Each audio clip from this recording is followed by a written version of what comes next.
Get this old man away from me before he stinks up the whole table. Leonard Price didn't whisper it. 9:07 p.m. Thursday in late November. 43 degrees. The rooftop of the Halcyon Hotel in downtown Atlanta. Fairy lights strung overhead. Heat lamps humming. Jazz band playing covers of songs everyone knew. Leonard sat at the head of the long table, wrapped in cashmere, legs covered with a plaid blanket, nestled in a sleek $18,000 motorized wheelchair. 7 guests flanked him, all in designer coats and tailored suits. Wine glasses glowed ruby in the soft light. And 3 feet away stood the man Leonard was talking about. Dark skin weathered like old leather. Gray beard ragged and wild. Stocking cap pulled low. Thrift store coat 2 sizes too big. Fingertips cracked and raw. He held a battered canvas backpack in one hand and nothing in the other. No cup, no cardboard sign. Just his hand, open, hovering near the edge of the table. Not too close, not begging. "Sir," he said, voice low but steady. "I can help your back. You don't have to hurt like that." Leonard's friends shifted. A couple of nervous chuckles. The waiter froze, unsure whether to step between them. Leonard's lips curled. "My back." He tapped the joystick of his chair, so it whirred, a little mechanical growl for emphasis. "My spine is damaged, old man. 6 months. 3 surgeons. Half a dozen specialists. You think you know something they don't." The old man's eyes flicked down Leonard's torso, taking in every subtle shift. The way Leonard leaned, always a fraction to the right. The way his left hand tightened on the armrest every time he had to straighten. The pale sheen of sweat at his hairline, even in the chill air. "I think," the old man said quietly, "they're treating the wrong thing." A snort from across the table. "Now he's giving second opinions," drawled Weston Hughes, venture capitalist, cufflinks flashing in the light. "Security," Leonard said, raising his voice. "Before this, gentleman decides to help himself to the silverware." The old man didn't step back, didn't flinch. His voice didn't get louder, but the words cut through the chatter anyway. "You promised them you'd stay 3 hours without your injections." Leonard's fingers went still on the joystick. Slowly, his gaze sharpened. "What did you say?" "You're sweating," the old man went on. "Not from the heaters. You keep reaching for your lower ribs, not your legs. Your feet move just fine when you don't think anyone's looking." "Excuse me." Weston looked from Leonard to the old man. "Is this a bit? Did you hire him?" Leonard's jaw worked. "I don't pay for performances, Wes. I sell them." The old man took one step closer, staying on the other side of the shimmering patio rope. "You can feel your legs," he said, "but the pain's like fire in your back, right? Sometimes it shoots around your ribs. Sometimes it takes your breath away. Sometimes you're sure it's your heart, even though they keep telling you it's not." The jazz singer at the mic shifted into a softer song. The wind pushed colder air across the roof. Somewhere a glass clinked too loud. Leonard said nothing. The old man's eyes softened. "You can't sit more than 30 minutes without feeling like something's going to snap. So you tell people you're paralyzed. That feels better than saying no one can fix me." "I'm paralyzed," Leonard snapped. L4, L5 compression, degenerative disc disease, nerve involvement. "You can wiggle your toes," the old man said. "You do it when you think people aren't watching." Silence came down like a curtain. Someone's phone buzzed. No one moved to answer it. "Sir," the old man went on, "I know what's wrong with you, and I know how to stop it. In seconds, if you'll let me." Leonard stared at him, then barked out a laugh that sounded like it hurt. "It probably did. Let you?" He shook his head, amused now, anger morphing into entertainment. "You're standing on my rooftop in a coat that smells like a campfire, telling me you can do what 3 hospitals couldn't." He pulled his leather wallet from his coat pocket with one smooth motion. The kind of motion learned over decades of closing deals and signing papers that moved millions. He flipped it open, picked a black metal card from its slot, turned it between his fingers so it caught the light, then slid it back. "Let's make this interesting." Nervous titters from his guests. Someone shifted in their chair, the cushions rustling. "If you can cure this," he slapped the arm of his wheelchair, "in your magical seconds, I'll pay you $1 million. Right here, right now, wired cash, however you want it." One of the guests choked on his drink. "Leo, come on." Leonard held up a manicured hand. But when you fail, and you will fail, I'm calling the police myself. Trespassing, harassment, whatever I can think of. You'll spend tonight somewhere with bars on the wall instead of flirting with my menu. His smile turned sharp. Fair trade, old man. Across the roof, a security guard appeared near the elevator entrance, earpiece glowing faintly in the light, hand resting near his belt. The old man blinked slowly. Looked at the guard. Looked back at Leonard. Your name? He asked. Leonard frowned. You don't know who I am? No, the old man said. I don't have cable on the sidewalk. A few of Leonard's friends laughed, quickly stifling it when Leonard's mouth tightened. Leonard Price, he said. Price Dynamics. Aurora Tower. Those billboards on the freeway you walk under? That's me. The old man nodded like he was being told an address, not a legacy. Mr. Price, he said. My name is Moses Carter, and I don't gamble, but I don't like seeing people hurt when I can stop it. He took a breath. I'll do it. The rooftop seemed to lean in. Even the waiters paused, plates mid-air. Okay, Leonard said slowly, drawing out the word like a dare. Okay, Moses. He turned to the security guard. Stand down. If he kills me, you'll be a witness. I am not. Moses started, then stopped. Leonard reached into the inside pocket of his jacket and pulled out a small black checkbook, the kind people like him barely used anymore, but still kept for moments like this, when writing ink on paper felt more dramatic than tapping a screen. He scribbled fast, tore the check, slapped it onto the table so it skidded toward Moses and spun to a stop by the cutlery. Pay to the order of, he said, Moses Carter. Amount, $1 million pending miracle. Phones appeared around the table, as if summoned. 9:09 p.m. Halcyon rooftop. A billionaire in a wheelchair. An old black man with a ragged backpack. And a bet that would crack open both their lives. Moses swallowed, looked at the check like it was a snake. Sir, he said, I'm going to need 30 seconds and your trust. Leonard smirked. You can have 30 seconds, Moses. Trust is extra. Moses nodded once. Then I'll borrow it. He stepped closer as the cameras rolled. 40 minutes earlier, 8:29 p.m. Moses followed the heat. It came up from the kitchen vents in waves, carrying smells that made his stomach cramp. Garlic and butter and charred meat, sugar melting into caramel, yeast from fresh bread. It slipped out of the hotel's loading bay and spilled into the side street like invisible steam. He'd been walking since noon, socks damp, toes numb in his boots, breath turning white as he exhaled. This part of downtown was different from the shelters and bus depots he knew. Here the buildings shone. Valets whistled for cars that cost more than anything he'd ever owned. Doormen wore gloves. A gust of wind knifed through his coat, sliding straight into bone. He hunched deeper into the collar and kept moving. The Halcyon rose above him in glass and light. 10 floors, maybe 12, glimmering windows reflecting the city. A gold logo glowed over the entrance like a promise. The rich drifted in and out through revolving doors, wrapped in wool and silk, their laughter spilling onto the sidewalk. Moses stayed in the shadows, where the faux marble facade turned to brick and the decorative planters vanished. That's where the staff came and went. That's where they put the trash. And sometimes, more important than food, that's where they put the information. He turned down the loading alley. The noise of the street fell away, replaced by the clank and hiss of the hotel's mechanical lungs. There, near the recycling bins, a stack of flattened cardboard, a broken serving tray, 3 black plastic bags puffed out with kitchen scraps. Above them, a vent pipe pulsed warm air that smelled like roasted chicken fat and herbs. Moses stopped under it, tilted his face up, closed his eyes, and let the heat run over him. For a few seconds, it was almost like the apartment he used to have, thermostat set to 72, the hum of the old radiator, the smell of coffee in the morning. His right hand moved automatically, fingers brushing the inside pocket of his coat. His thumb found the familiar curve of a laminated badge. Grady Memorial Hospital Critical Care, Nurse Moses D. Carter.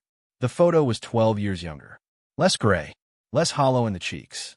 Eyes that hadn't yet watched 4 patients in a row die in hallway beds because there were no rooms. He pulled the badge out, stared at it for a moment, then slid it carefully back. He didn't like to look at it long. The ache it brought was different from the cold, and somehow worse. Something white caught his eye near the recycling bin. A stack of booklets. Slick paper, bound, curled slightly at the edges from damp. Someone had tied them with twine and tossed them there like old menus. Moses's heart gave a little jump. He untied the bundle, wiped the top booklet on his sleeve, and angled it toward the light spilling from the loading dock. Southern Neurosurgery, Quarterly Volume 32, Issue 4. He flipped it open. Pages of diagrams, brain cross-sections, spinal columns, clinical trial charts, case reports. He smiled. The first real smile in days. The world threw away food, yes, but it also threw away knowledge. And Moses was very, very hungry for both. He crouched near the vent, set his backpack against the wall, and rested his back against the warm bricks. His knees creaked as he settled down. His own spine crackled. He grunted. He used to do this at 4 a.m. on break, he thought. Nurse's lounge instead of alley. Coffee instead of stomach growling. He flipped to the table of contents. Article 7. Thoracolumbar facet joint locking as a reversible cause of functional paralysis. Emergency manual reduction technique. He stopped. Went back. Read that title again. Reversible, he murmured. Lord, don't tease me. He read. His lips moved silently. Eyes scanning in the light, reflecting off the hotel stone. Facet joints between L1 and L5. Subtle rotation injuries. Apparent paralysis with preserved distal motor function. Misdiagnosed as psychogenic in ER settings. He read about people who walked into minor car accidents, walked out paralyzed, and stayed that way for months. People whose scans showed nothing dramatic enough to explain their symptoms.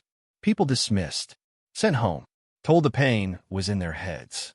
People like the man he'd watched roll through the hotel's glass doors 2 hours ago. The article laid it out. Identify the rotated vertebra with palpation. Find a locked facet joint. Apply directional pressure and rotational force at a specific angle. Short, controlled thrust. Pop. Instant relief. He traced the diagram with his fingertip. Saw the little arrow showing the angle of force. 30 to 40 degrees anterior, 10 to 15 degrees medially. He'd done hundreds of spinal assessments in his years at the hospital. He could feel the spaces between vertebrae in his sleep. He knew how muscle spasm felt under his palms, where the bony landmarks lay, what a shifted segment did to a person's posture. He read the passage 3 times. The whole article once, then again, slower. The words settled into him the way drug dosages and drip rates and arrhythmia patterns had done for 30 years. Like puzzle pieces finding their place. Common in middle-aged adults. Often following twisting injury or abrupt load-bearing. Patient reports instant loss of function, but retains some movement in toes and ankles. His mind slid back to the lobby. To the man in the wheelchair, flanked by people in coats that cost more than Moses had earned in a month. Laughing too loud. Face pale at the edges of his smile. He'd seen the man tilt forward when greeting someone. The way his hands gripped the wheels, not like a person who'd spent years in a chair, but like someone still getting used to it. A fresh chair. A fresh injury. He'd seen something else too. When the hostess had dropped her menu and bent to pick it up, the man's feet had flexed. Just barely. Toes curling. Ankles adjusting. Not completely dead, Moses thought. Not all. A young valet had leaned over the chair, careful, deferential, asked something. The man had chuckled and said, "Doc says this is my life now." Moses had heard that phrase many times. Sometimes it was true. Sometimes it was just the only answer people could bear to speak aloud. He read the article a 3rd time, lips pursed. Imagined his hands on an invisible spine. Found each vertebra in his memory, one by one. Below L3, push this way. Above T12, it changes. The vent hummed. The hotel's belly growled. Somewhere above, glasses clinked and laughter floated down, soft and distant. Moses closed the journal, slid it into his backpack with a dozen other worn-out guides and protocols he'd collected from clinic donation bins and university trash rooms over the last year. Everything he could learn. Everything he could salvage. He winced as he got to his feet. His own back seized, a flash of anger through aged muscles. "You're not the only one whose joints are tired," he muttered to himself. Then, thinking of the man in the expensive wheelchair, "Difference is I get to stand up again." He tugged his coat tighter and made his way toward the side staircase. He hadn't planned to go upstairs. He'd expected to find some leftovers, maybe some rolls, maybe some salad tossed aside. But once he saw the article, once his mind aligned the diagrams with the way that rich man had been sitting, he could not try. Not after what had happened to Lorna. His hand brushed the second pocket in his coat, lower down. Not the one with the badge. The other one. The one with the wristband. He pulled it out carefully.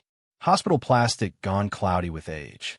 Regional Medical Center Lorna Carter inpatient. Renal failure. He thumbed the faded date. 10 years. 10 years and 4 months since they'd written her name on that strip, wrapped it around her wrist, and told him not to worry, they'd keep an eye on her. They hadn't. They'd been understaffed. Overworked. He'd been on another floor, helping 3 other patients cling to life. A mislab. A delayed dialysis slot. A potassium level that climbed too high while nobody looked. The monitor screamed. The code team ran. They pumped and shocked and pushed drugs. But Lorna's heart never came back. They'd buried his wife in a cheap cemetery in East Atlanta. Then, 2 months later, buried his career when he refused to sign a paper saying no neglect occurred. Hospitals didn't like nurses who suggested the system itself had blood on its hands. 4 months after Lorna's funeral, they'd escorted him off the premises, badge deactivated, pension frozen pending investigation. That investigation never ended. The mortgage did. "Should have been me," he whispered. He didn't know if he meant in the grave or in the bed. Maybe both. Moses tucked the wristband away and started up the metal stairs to the service level. Above him, he could hear the muffled thump of music. The rooftop deck. The kind of place he used to see on those lifestyle shows Lorna liked to watch. He knew he didn't belong up there. He knew security could have him on the sidewalk in 60 seconds or less. But he also knew what it felt like to watch someone you love suffer, because nobody who could help it bothered. If there was even a chance he could stop that from happening again tonight. He kept climbing. 8:54 p.m. The halcyon rooftop was another universe. From the service stairs, Moses stepped out behind a row of planters filled with winter-resistant greenery and twinkling lights. The city stretched out around them like a sea of stars, taxis and taillights sliding below. Tables were dressed in white linen and votive candles. Small heaters glowed like captive suns between clusters of diners. A trio in the corner played upright bass, keyboard, and brush snare. Moses lingered in the shadows of the planters, backpack slung over one shoulder, watching. He saw the man in the wheelchair almost immediately. Leonard Price sat at the center table like a king at the head of a feast. Behind him, glass doors led back into the warmth of the restaurant. Above him, a string of Edison bulbs traced a halo of light. His chair was glossy black, joints polished, controls sleek. This was not hospital-issue equipment. This was custom. Leonard held a wine glass in one hand, swirling it like he'd practiced. His smile flashed on and off like a signal. On for the joke, off for the grimace that followed. Every 5 minutes or so, his right hand slid to the small of his back, thumb digging in, as if he could physically grasp the pain and move it. He shifted his weight in tiny increments, never finding the sweet spot. Sweat darkened his shirt where it touched the chair. Moses watched his feet. They weren't dead. They moved when his attention was elsewhere, toes flexing in his leather shoes, ankles making micro-adjustments as if trying to find relief his spine refused to give. Not paralysis, Moses thought. Prison. He stood there for nearly 10 minutes, watching, mapping the man's movements to the diagrams still fresh in his mind. Tiny tilt to the left, guarded twist to the right, protective hand over L2, L3 region. The band shifted songs again. Someone toasted. A bottle popped somewhere. A server spotted Moses and frowned, starting toward him with that polite but firm expression all good staff learned. "Sorry, sir. This area is for guests only." Moses stepped out from behind the planter before the server could arrive. Quick calculation. Walking openly to the table would get him stopped, maybe dragged away. Slipping around the planters and waiting was just trespassing in a less obvious direction. If he wanted to get close enough to help, he had to move now. He straightened his shoulders, took a breath that felt like swallowing a stone, and walked across the patio toward the glowing table where Leonard Price held court. He was almost there when Leonard saw him. The frown creased his forehead. The hand on his wine glass tightened. The other hand went to the joystick of his chair. "Get this old man away from me before he stinks up the whole table." The words landed like ice water. Several guests laughed, their eyes flicking away quickly. A couple looked uncomfortable, but nobody said anything. Moses stopped 3 feet away. "Sir," he said, "I can help your back." And the night pivoted. Back on the rooftop at 9:09 p.m., with a check on the table and the security guard hovering, the night held its breath. "Move the chair," Moses said. Leonard's mouth quirked in amusement. "It moves a lot, Moses. That's the problem. I mean, back from the table," Moses replied patiently. "And take the blanket off your lap. I need to see how you're sitting." Leonard raised an eyebrow, but nudged the joystick. The chair hummed backward. The blanket fell from his knees into a crumpled heap on the deck. Leonard's friends shuffled their chairs back to make room. The security guard took 1 step forward, then stopped when Leonard flicked his fingers. Moses circled behind the wheelchair, moving slowly, like approaching an anxious animal. "This will hurt," he said. "A lot, for a few seconds. You have to let me do it, anyway." Leonard snorted. "Every specialist says that. Every specialist you've seen has been trying to fix discs and nerves that aren't the problem," Moses said calmly. "I'm not touching the discs. I'm freeing the latch that's holding everything wrong." Phones tracked him as he moved. 15 little screens reflecting his bent shoulders and steady hands. "Fine," Leonard said. "Dr. Carter." The title dripped sarcasm. "Show me." "Not a doctor," Moses said. "Just a nurse who read too much." He pressed his thumbs gently on either side of Leonard's spine, starting high at the mid-back and working his way downward. Each press was firm, but not cruel, fingers reading bone and ligament the way a musician reads the strings of a guitar. Leonard hissed when Moses dug into a tight band of muscle. "Don't tense up," Moses murmured. "That just makes the spasm worse." His fingers walked farther down, searching, pressing each spinous process aside, feeling the way it popped back, noting where the tissue pushed his fingers away instead of letting them sink.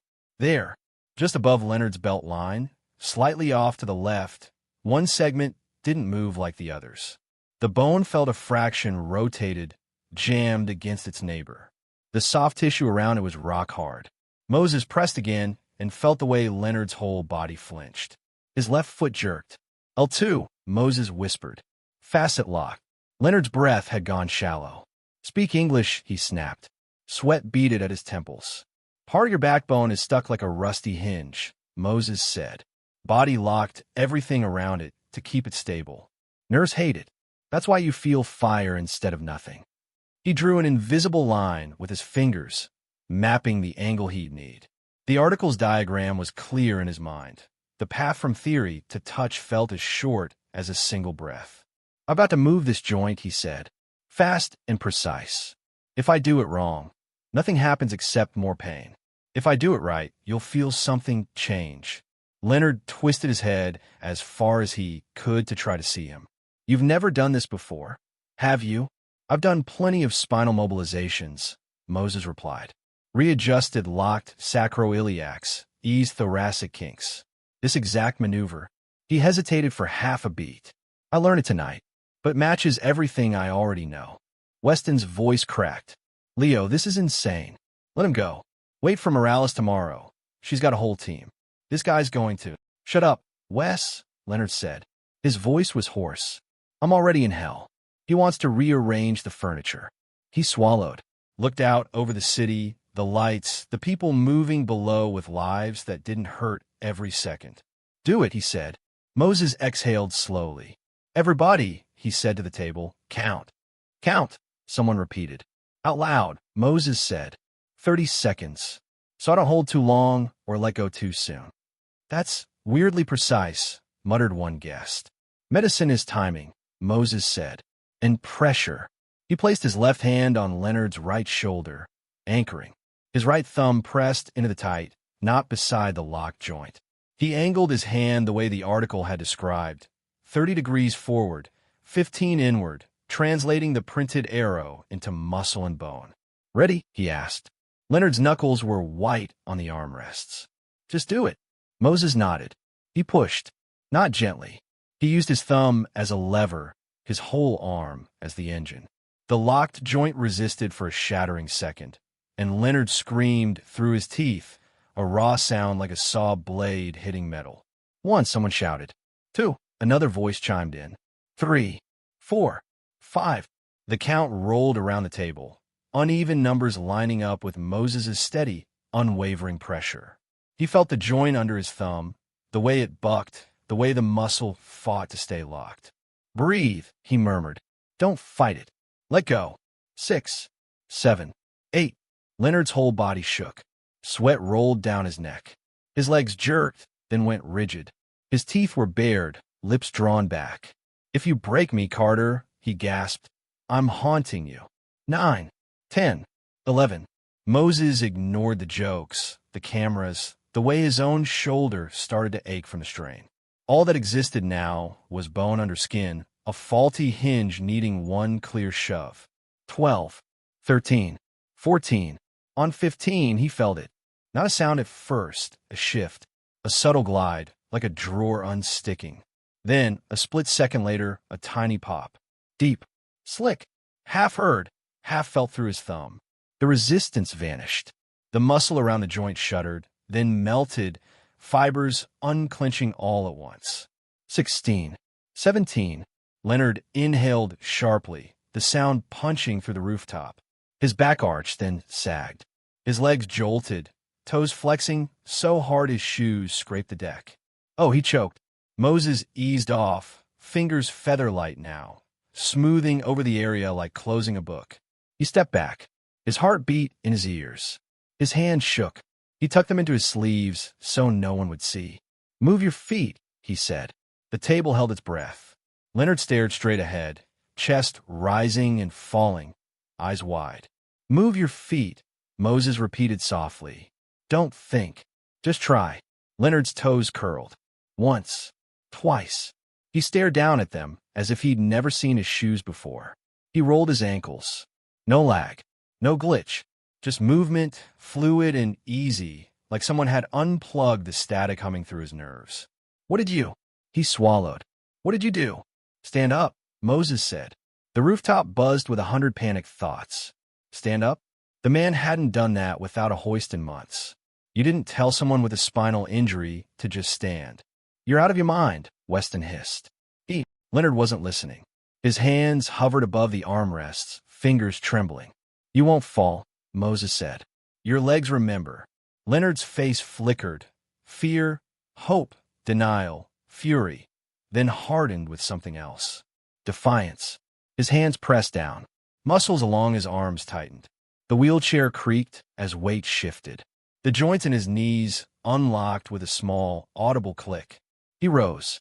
Not smooth, not graceful. A shaky, almost collapsing lurch. But his body came up, and the chair moved away. He was standing. Gasps rippled across the deck. Someone swore aloud.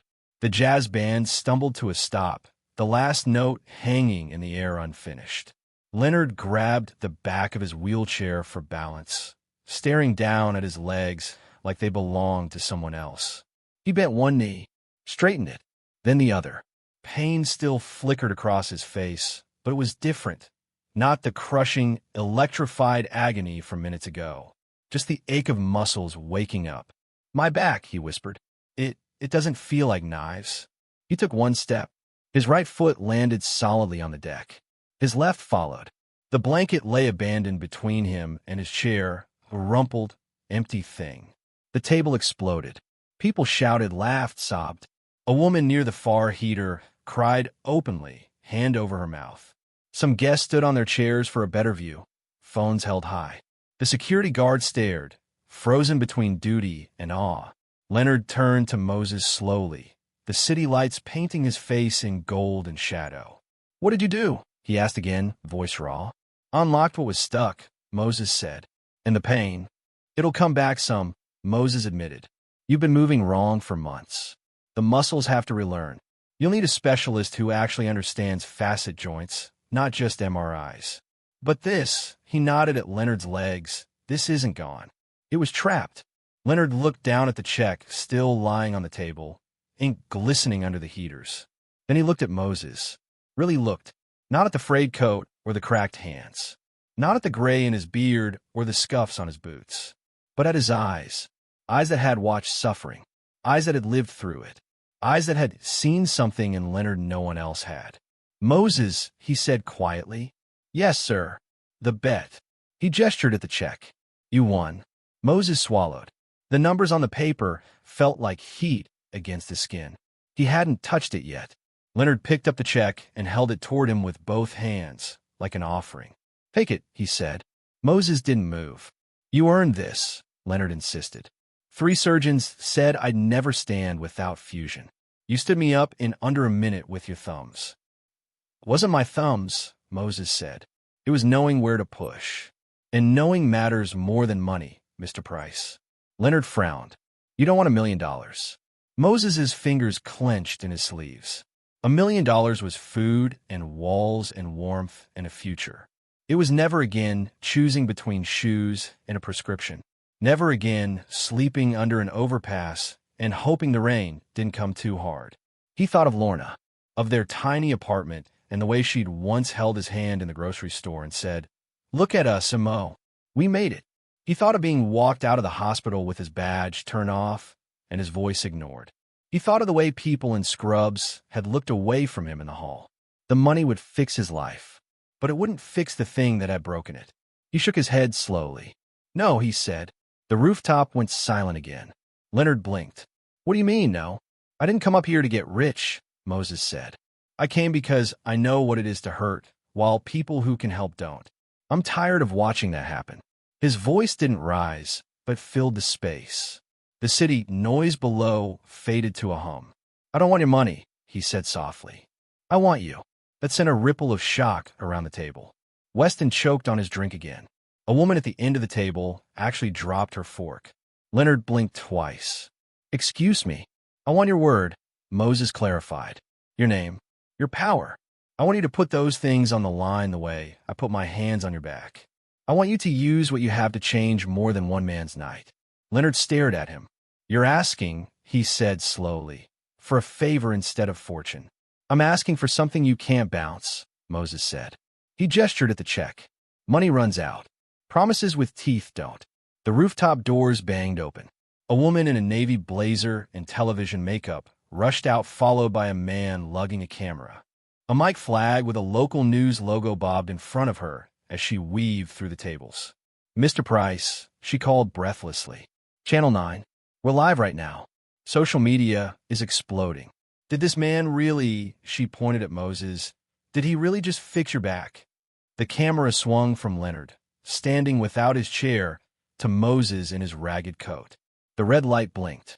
Hundreds, thousands, maybe tens of thousands of people were watching. Leonard could feel their eyes like pressure on his skin. He spent his life in front of cameras, talking earnings and projections. This felt different. Naked. He glanced at the check again. At Moses's empty hands. You're sure? He asked quietly. You don't want the money? I want something I can't buy at a bank, Moses said. What? First, Moses said, I want my name back. He took the hospital badge from his pocket, held it up.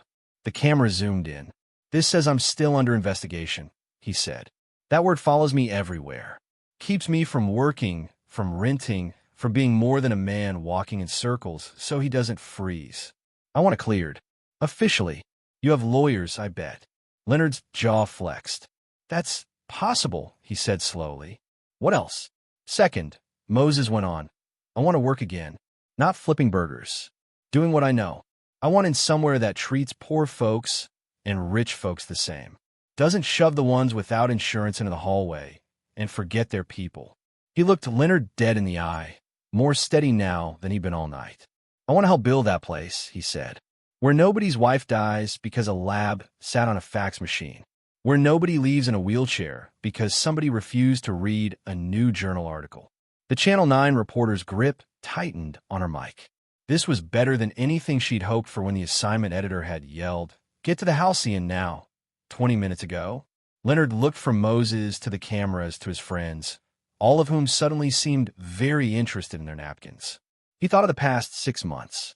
The endless parade of specialists, the test results, the injections that dulled his pain just enough to sit through board meetings.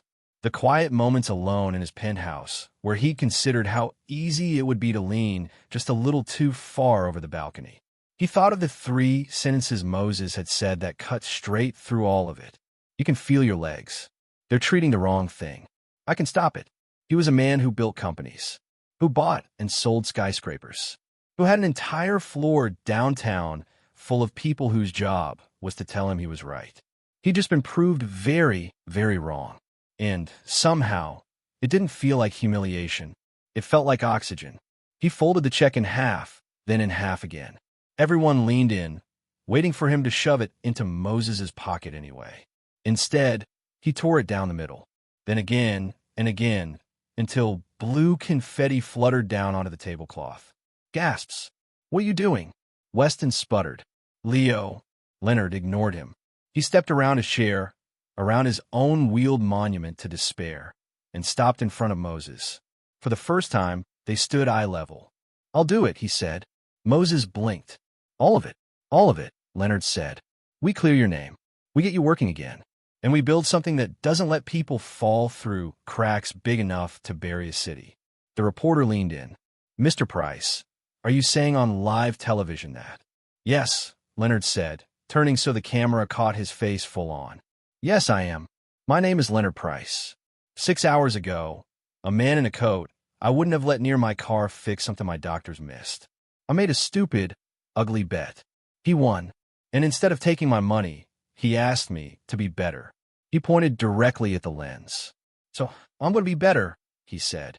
On record. The viewership count in the Channel 9 studio spiked harder. Hashtags bloomed across platforms. Hashtag Halcyon Miracle. Hashtag Stand Up Price. Hashtag Heal Me for 1 million. "First thing tomorrow," Leonard went on, "my lawyers will file for a full independent review of Moses Carter's case with Grady Memorial. We will push until that investigation is resolved and his record is cleared. I'm pledging on camera to fund whatever legal action that takes." Moses's eyes shone. He didn't trust himself to speak, so he nodded once. "Second," Leonard said, "I will endow a community clinic in Atlanta's South Side, staffed in partnership with local hospitals, focusing on early interventions and diagnostic reviews. People who can't afford second opinions will get them anyway." He turned back to Moses.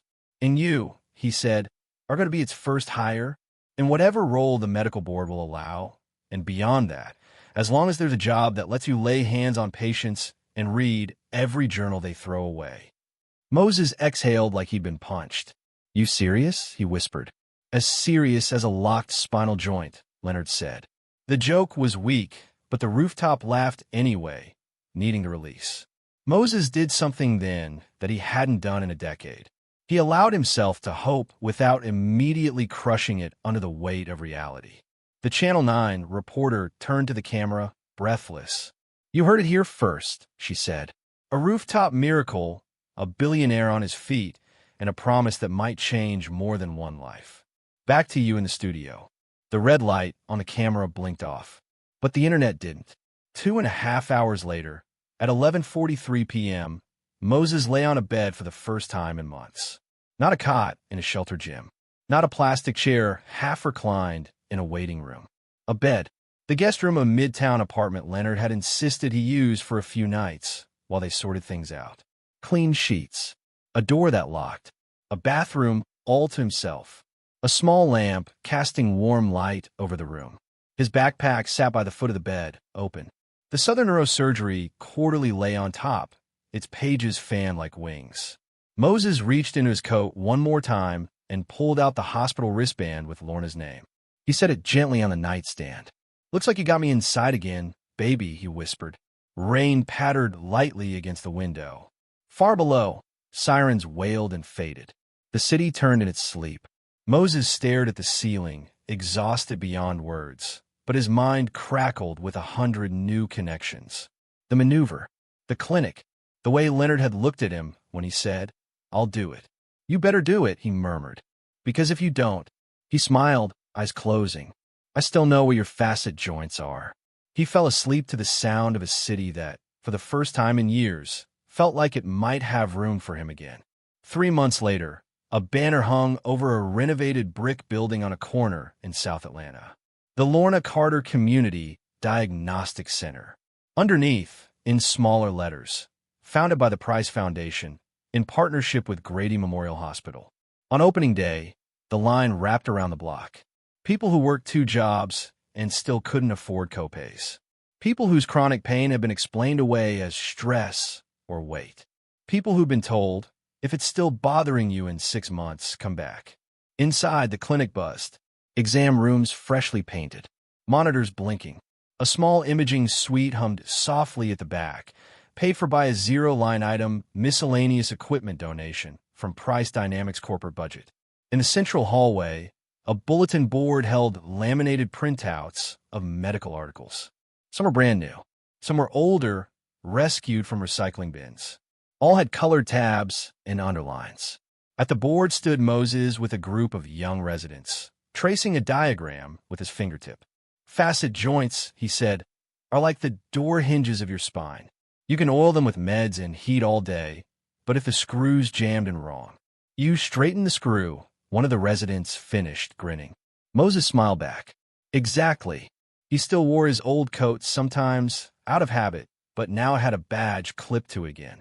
Community Clinical Educator, it read. His name was clear below it, with no asterisks. No pending. No investigation.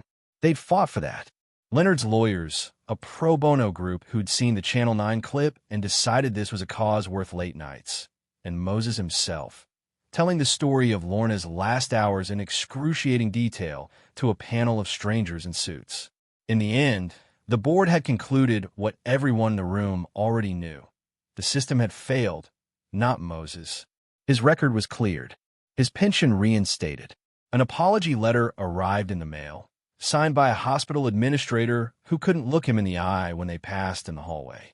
He didn't need their apology, but he took their signature like a piece of armor anyway.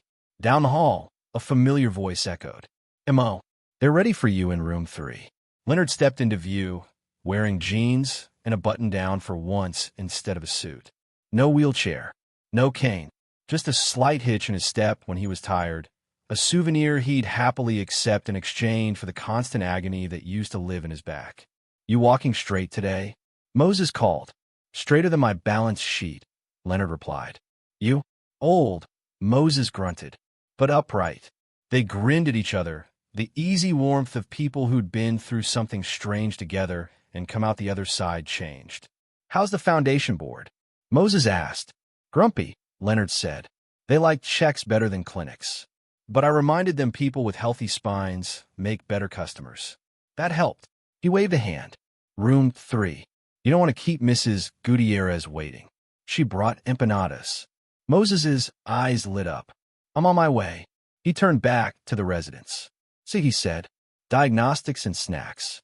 This is the good life." They followed him down the hall, clipboards in hand. 1 year after the rooftop, Channel 9 ran a follow-up piece. They shot footage of the clinic buzzing with patients. They interviewed a truck driver whose anxiety attacks had turned out to be misdiagnosed arrhythmias, caught by Moses's insistence on checking more than one box. They filmed a segment of Moses's Sunday class. Every week, he held a free workshop in the community room for anyone curious enough to show up. Teenagers, single parents, people from the shelters, even a couple of off-duty EMTs. They learned how to read a blood pressure cuff, how to tell the difference between "I slept funny," neck pain, and "this might be something serious." And they learned, again and again, that their observations mattered. "Your body tells a story," Moses would say. "You have a right to listen and a right to be listened to." At the back of the room, Leonard sometimes sat quietly, just watching. He never stayed long. He didn't want the cameras to turn. He'd had enough attention in his life. This wasn't about him anymore. That was the point. After class one Sunday, a teenager in a worn hoodie approached Moses, hands jammed in his pockets. "Mr. Carter," he said awkwardly, "the thing you showed about checking pulses on both sides? I did that on my granddad. One was weaker. You take him in? Moses asked. Yeah, the boy said. They found a blockage. Doc said if we'd waited, he could have had a stroke. He looked embarrassed. He said I might have saved his life. I just wanted to thank you.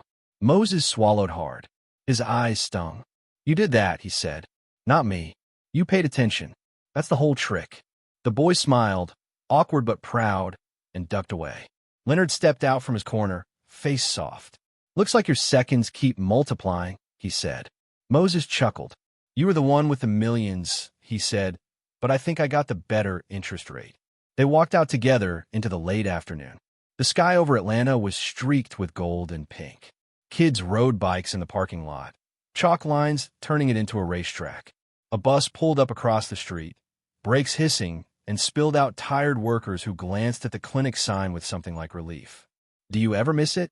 Leonard asked quietly. The old life.